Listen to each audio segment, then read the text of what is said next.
Como identificar as ações com maior potencial de valorização na Bolsa de Valores, de forma que você invista de forma segura, lucrativa e que essa ação continue te dando retornos expressivos ao longo do tempo. Eu quero te mostrar aqui nesse vídeo algumas características que a gente encontra nesse tipo de empresa aqui e o que você pode buscar de forma mais objetiva para que você tenha, obviamente, uma assertividade maior e, claro, um lucro também expressivo no médio e no longo prazo. Fica aqui com a gente, já deixa o seu joinha aí no vídeo. Se você ainda não está inscrito no canal, já clica aqui embaixo, se inscreve e vamos nessa.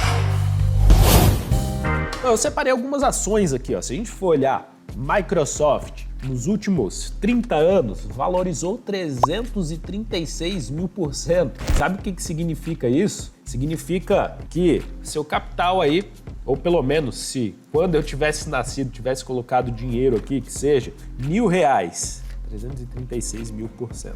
Se tivesse colocado $1.000 aqui nessa ação, hoje seriam $336.000. Então, e é uma ação, um ativo que continua valorizando. Inclusive, aí, recentemente aí, fez nova máxima histórica, segue subindo e temos diversas companhias, tanto no Brasil quanto nos Estados Unidos, que seguem condições bem parecidas. Agora a pergunta, Léo, a empresa está subindo ali, está com o lucro líquido dela crescente, mas quem garante que isso vai continuar? Ninguém. Não existe 100% de certeza em nada. E por mais que uma coisa tenha 99% de certeza, ainda existe aquele 1% que pode acontecer. Seja com ações, seja com tudo aí na sua vida. Certezas não existem. E uma boa companhia, obviamente, a depender do cenário macro, do cenário geopolítico, e, enfim, até condições aí dos setores, pode virar ali de uma hora para outra. Só que conseguimos pegar alguns indícios, alguns indicadores que mostram essa condição aí que nos facilita na tomada de decisão. E, obviamente, que se você utiliza o mercado de opções para gerar renda com essas ações enquanto você as tem, você consegue reduzir ainda mais o seu preço médio de aquisição e consegue fazer com que sua rentabilidade performe, com que seus ativos performem ainda mais no médio e no longo prazo. Se você quer ter acesso às duas estratégias mais utilizadas para gerar renda com ações, que é utilizada pelos grandes investidores, como Warren Buffett, George Soros e Ray Dalio, eu fiz um e-book que vai estar aqui na descrição, é só você baixar aí, é gratuito, então acessa ele lá e já confere. Mas qual a característica dessas empresas? Não só essa, mas se a gente vai pegar aqui também no Brasil da VEG3, ou se pegarmos aqui outra ação como a BB Seguridades também, que segue na movimentação de alta, segue com esse crescimento aí constante e exponencial, digamos assim. Vamos ver aqui algumas características que são interessantes e que eu separei aqui. Bom, eu puxei a Microsoft e a primeira coisa, obviamente, que a gente vê é o lucro líquido crescente. Então, uma das características que fazem essas empresas continuarem valorizando, obviamente, é o lucro líquido crescente. Só que a pergunta é, será que esse lucro líquido tem capacidade de continuar crescendo? Então vamos lá. A gente vê uma segunda característica interessante, que é investimento.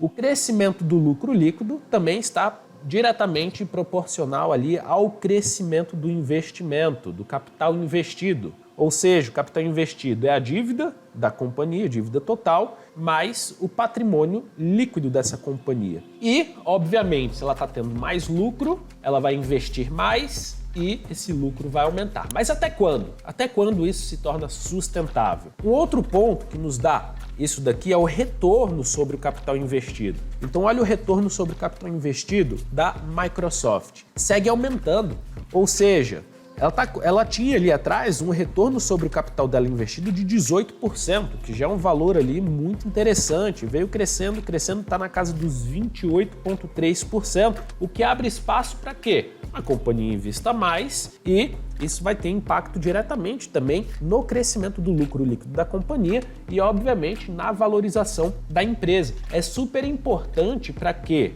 esse retorno sobre o capital investido seja maior do que o custo de capital. Então, existe um custo de capital, obviamente. Se você está tomando dinheiro emprestado, você tem um custo de capital ali dos juros. Mas não só isso, né? O seu patrimônio líquido também, ele tem um custo de capital. E isso é medido pelo WACC ou CMPC, que é o custo médio ponderado de capital. Ele vai pegar o que a empresa tem ali de patrimônio líquido, o que a empresa tem de dívidas de capital de terceiro e vai ver qual que é o custo médio. Então a gente vê aqui na Microsoft, o custo de capital dela é 9,3, mas ela tem um retorno muito acima disso, de 28,3. Então, pelo menos nos dá indícios de que essa empresa tem a expectativa de continuar crescendo. Agora, outro ponto importante, que não adianta pegar uma empresa que só tem excelente performance, porque às vezes a empresa tem uma excelente performance com uma tomada de risco um pouco exacerbada que pode complicar ela ali na frente. Então é importante olhar a alavancagem. Deixa eu ver se eu coloquei aqui a alavancagem da companhia.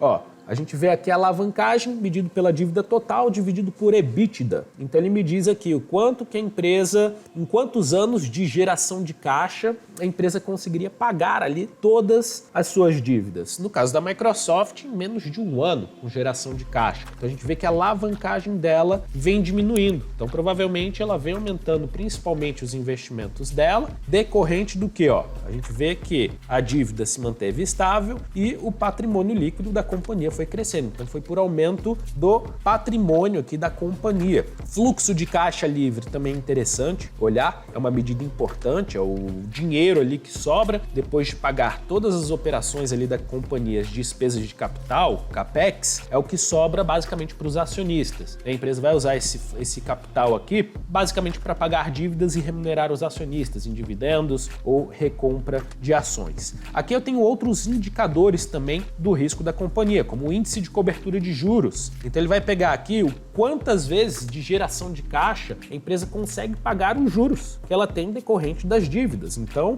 aqui a Microsoft também 37 vezes. Outro ponto também importante para ver se a companhia não tem risco de insolvência é se ela tem uma liquidez corrente maior do que 1. Que a gente viu ali em muitos bancos que quebraram no início de 2023 lá nos Estados Unidos, era justamente ter essa liquidez corrente abaixo de 0, ou seja, o que ela tinha de ativos de liquidez imediata não conseguia cobrir o que ela tinha de passivo imediato também. Então, quando vieram os investidores, os caras que estavam colocando dinheiro ali na companhia, fazer o saque, ela não tinha liquidez, entrou em insolvência e aí a companhia, obviamente, foi diluída. Então, isso daqui são alguns pontos interessantes para se olhar, principalmente se a empresa tem essa expectativa para continuar crescendo. Vamos pegar aqui, ó, BB Seguridades, vamos dar uma analisada aqui nesses pontos. Vamos lá, BB Seguridades, a gente vê aí que está com esse processo de crescimento do seu lucro líquido, crescimento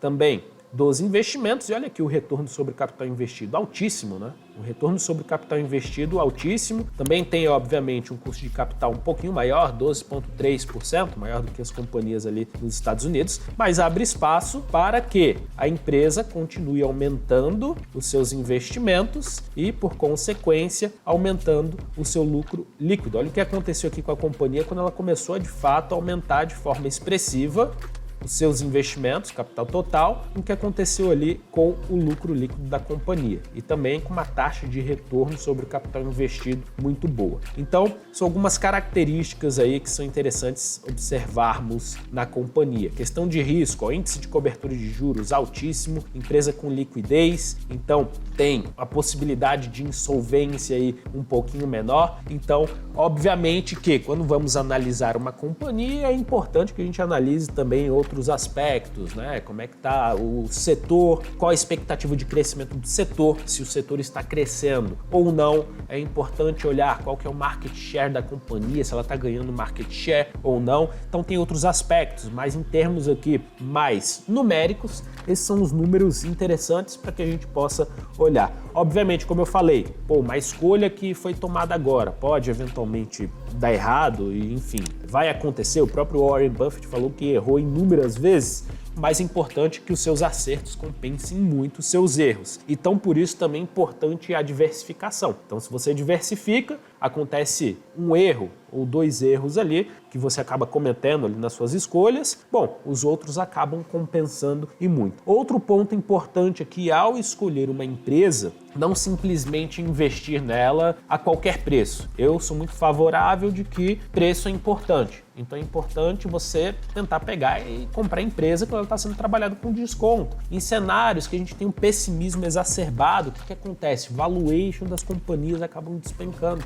sendo negociadas muito abaixo do seu valor intrínseco, do seu preço justo. Isso dá a possibilidade que a gente consiga retornos acima da média também, já que o mercado trabalha em ciclos, né? Ciclos de otimismo, ciclos de pessimismo, e horas estão pagando mais pelo prêmio de risco e ora menos também. Agora, comenta aqui embaixo se você gostou, se você olha também para esses indicadores, se não olhava. E no mais é isso, deixa o seu joinha aí no vídeo que ajuda bastante, faz o download do e-book para aprender a usar as opções para reduzir o seu custo médio de compra das ações e gerar renda recorrente. E no mais é isso. Um grande abraço e até a próxima. Tchau, tchau.